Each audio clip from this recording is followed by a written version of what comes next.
welcome to another guide done by Loomis, and this is a joint guide done by myself and You're a Noob. And basically, in this guide, we're going to show you this thing that we're calling choke point jungling. And basically, choke point jungling is exactly what you see here, using tangles and little small spots on these wild creep camps.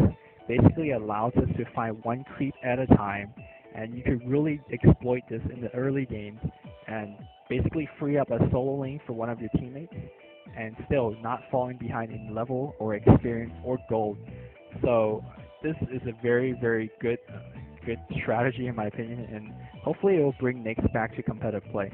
However, this strategy is not only allowed to be played by Nyx, it could be played by another hero or any other hero to be that matter, because it'll just help you tank really well.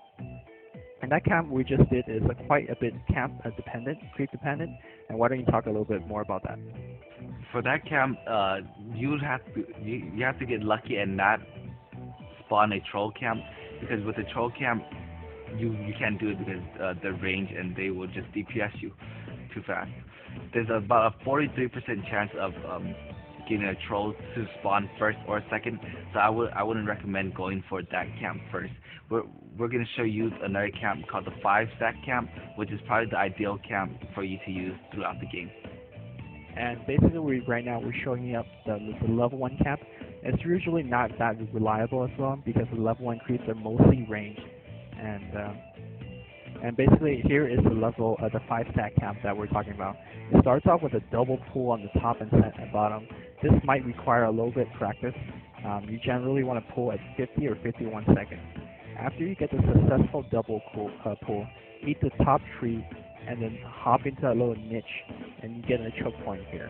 The one problem with this is that it's very easily to be spotted if your opponent is warding. So either you might need a sentry ward from your opponent, or just hope from the fact that they don't have observer wards there. So yeah. And basically, the reason why all this works is because you go dual stout shield, and most neutral camps only deal about 20 to 28 damage. So basically, they'll only be dealing 8 damage to you at a time, and that's why you need a small region hero that can heal back the 8 damage that they deal to you. Yeah, we're mostly trying this with Nyx because it's easiest for us to make the video with. But please don't stop yourself from only trying this with Nyx. I'm sure things like Troll or Bloodseeker or any other really good jungler that has some sort of regen would easily take advantage of this. I just want you to know this on the top right corner, how fast we're getting to level 4. This is exactly how a dual lane is getting to level 4. They should be getting to level 4 by now, or maybe a little bit earlier. But keep in mind that they're going to be facing with lane harassment, probably death, and Nyx here is extremely safe. I mean, if you're getting ganked in spots like these, it's usually not your fault. I mean, this mostly could be prevented if your teammates are calling miss. And imagine yourself creeping exactly at this spot, how the heck is your opponent going to see you? So this camp is also a bit hard, and I'm going to let you talk about more creep dependency and tangle-wise. Okay, on this camp, it's completely creep dependent because if you spawn like 2 furbogs or 2 wildkins, you're going to have to eat a tangle to survive it, but you will have no space in this area to eat a tangle where you will only fight one. However, in this instance where you're left with only one left, you can still eat a tangle because obviously only one person can hit you. And go ahead, sorry. And that one is completely creep dependent.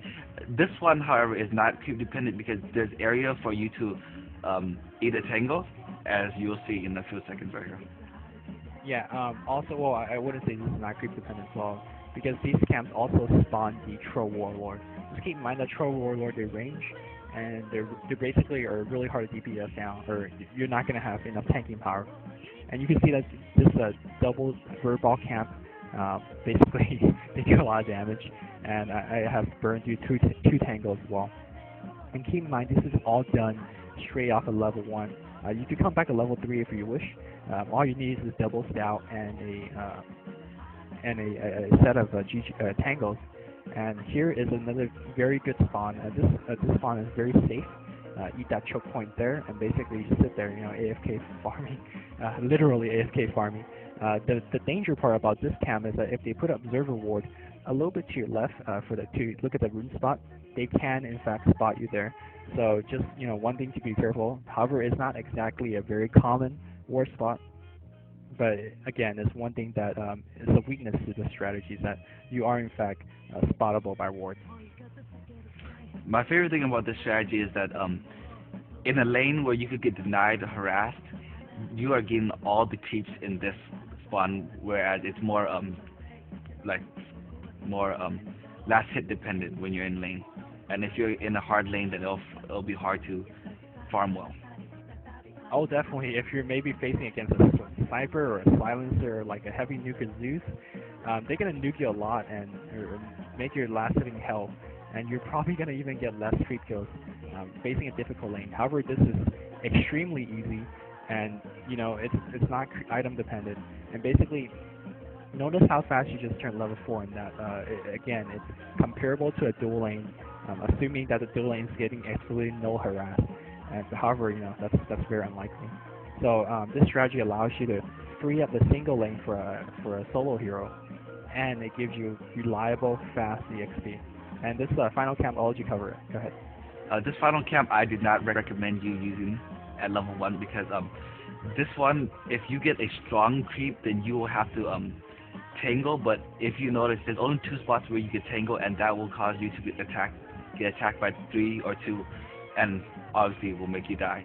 So this one, we're just showing you for completion. And if you get lucky with the spawn, I guess you can do it, but I wouldn't suggest using this one. The 5 stack or the other ones would be preferable. Yeah, and keep in mind that we're all doing this from level 1, and again, you could easily do this when you're higher level.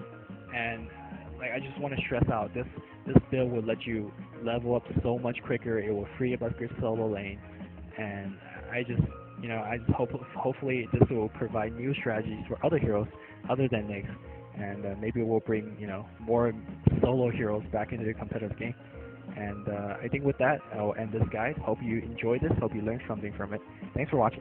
GG. GG.